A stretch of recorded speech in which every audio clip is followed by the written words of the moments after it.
ഞാൻവാബി കേസിൽ മസ്ജിദ് കമ്മിറ്റിക്ക് തിരിച്ചടി. ഞാൻവാബിയിൽ ഹിന്ദുക്കൾക്ക് ആരാധന തുടരാമെന്ന് സുപ്രീം കോടതി. വ്യാസ് കി ടിക്കാനയിൽ ഹിന്ദുക്കൾക്ക് ആരാധനാ സ്വാതന്ത്ര്യം അനുവദിച്ച കീഴ്ക്കോടതി ഉത്തരവുകൾ സ്റ്റേ ചെയ്യണമെന്നതായിരുന്നു മസ്ജിദ് കമ്മിറ്റിയുടെ ആവശ്യം.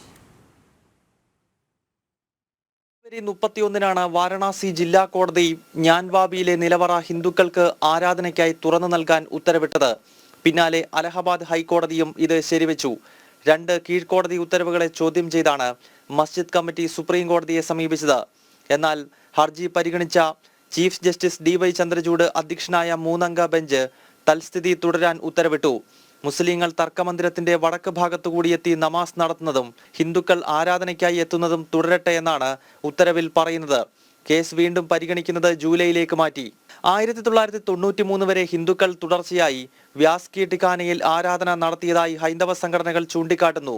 93-ൽ മുലായം സിംഗ് യാദവിന്റെ സർക്കാരാണ് ഹൈന്ദവരുടെ ആരാധനാ സ്വാതന്ത്ര്യം ഞാൻവാബിയിൽ തടഞ്ഞത്.